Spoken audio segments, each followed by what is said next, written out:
Andrew Forrest, Prime Minister Davis, Ambassador Correo del Lago, Excellencies, thank you very much, Andrew, for your kind words. Indeed, it's a pleasure to open this session of the renewable energy abundance. And I think, as you said, our discussion is very timely because the energy transition has truly taken off. Let me give you some figures. In 2024, last year, almost $2 trillion were invested worldwide in clean energy. And for every euro or dollar spent on fossil fuels, more than 2 went into clean energy. And the economic case is clear. You just said it, Andrew, that the renewables are so much cheaper. 90% of new renewable projects generate power more cheaply than fossil fuels.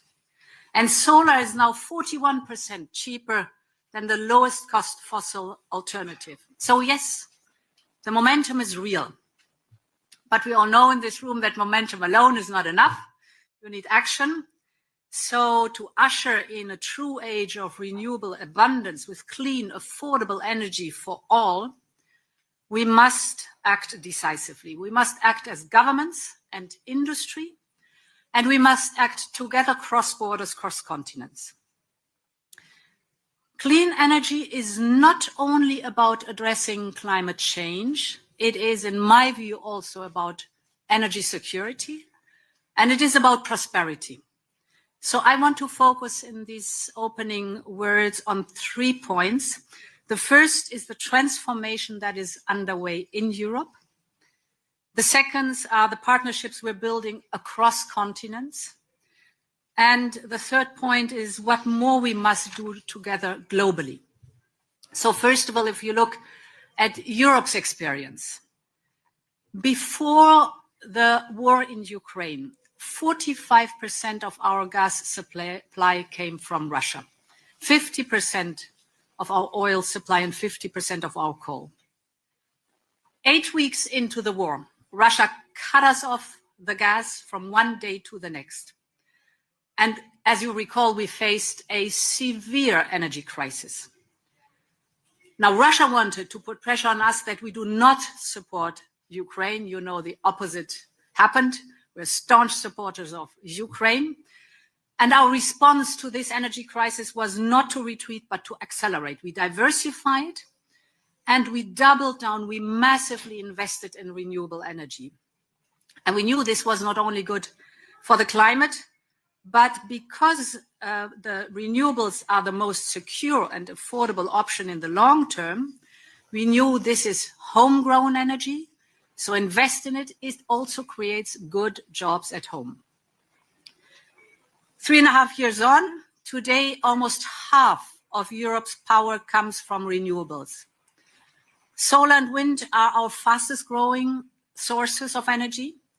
And with our clean industrial deal, we are mobilizing over 100 billion euros to help industries innovate and adapt. So my message is we are staying the course. And this ambition and the stability is attracting capital. These days, stability and predictability are very important values. Investments in renewables grew by 63% this year alone. But we know that more has to be done. For example, we have to invest heavily in our grids, in the interconnectors, so that the benefits of clean, affordable energy can reach every corner of our union and the energy is flowing to where it is needed the most.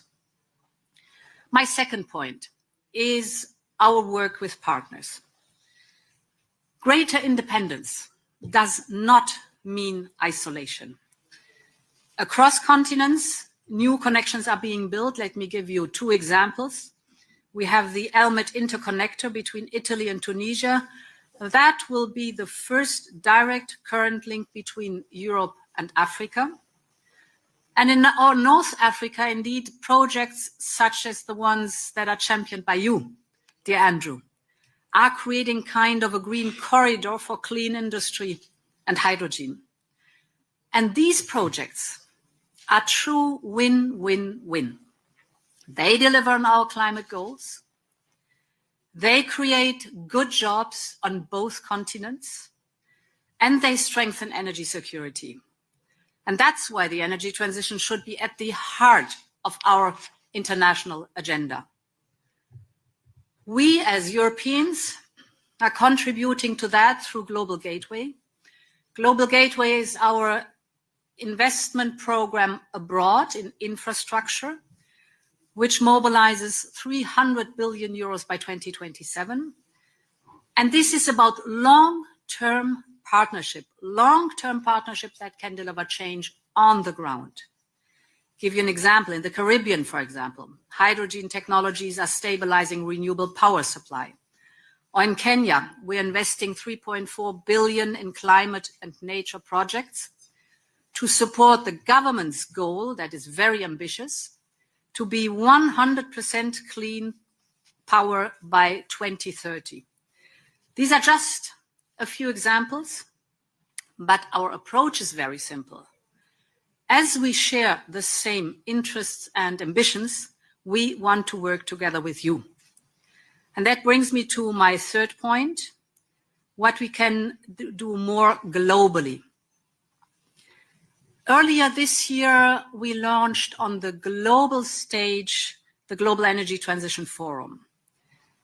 This is a place to work together as partners.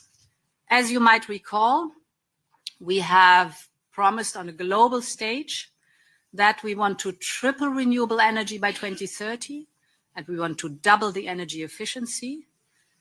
So this forum is to sustain political momentum and to track the delivery of our commitments, because it's good to have a goal, but only what gets measured gets done. We all know this by experience. So we're keeping track in this forum, all of us together, that we really deliver on the ground.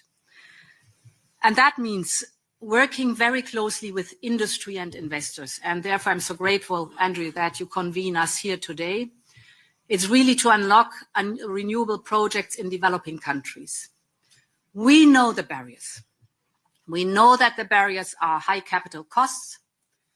The barriers are risk premiums or unstable investment conditions. But we can, of course, de-risk. We can blend, we can leverage, and the de-risking by the public side is of utmost importance. So my message to you, the CEOs and investors that are here today, is please tell us what you need, what guarantees, what risk-sharing tools, or what is the regulatory conducive environment that you need, we can provide, that will allow you to invest at scale where it matters most. And what must governments do to help you deliver? And in return, of course, we ask you to put your capital, your technologies, your innovation to work in the regions where it will have the greatest impact, so that together we deliver on net zero, strengthen energy security, and that together we drive prosperity.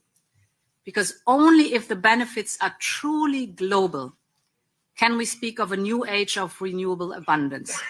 So thank you very much, and I'm very much looking forward to work together with you. Thank you for your patience, and I wish you all a good session here for the renewables globally. Thank you so much.